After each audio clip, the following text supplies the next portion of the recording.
Hello everyone.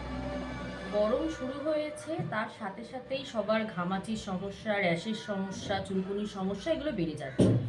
তো এগুলো কমানোর জন্য অবশ্যই হোমিওপ্যাথি ওষুধ রয়েছে।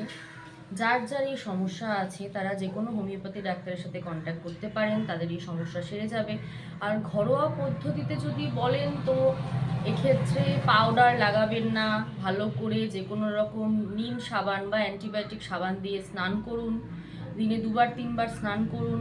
সেই জায়গাগুলোতে অবশ্যই কোনো রকম অ্যান্টিব্যাকটেরিয়াল, অ্যান্টিফাঙ্গাল এই ধরনের সাবান লাগাবেন না।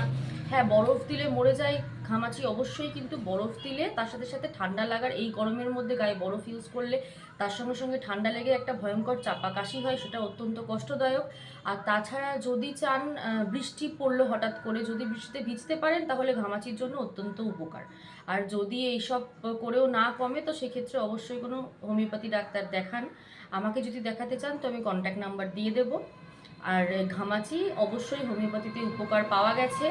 আর এর সাথে একটা বলে দিতে পারি, বায়ো কম্বিনেশন 20 বলে একটা ট্যাবলেট হয়, সেই ট্যাবলেটটা খেলে পরে ইনস্ট্যান্ট চুলকুনিটা কমে যায়। Thank you.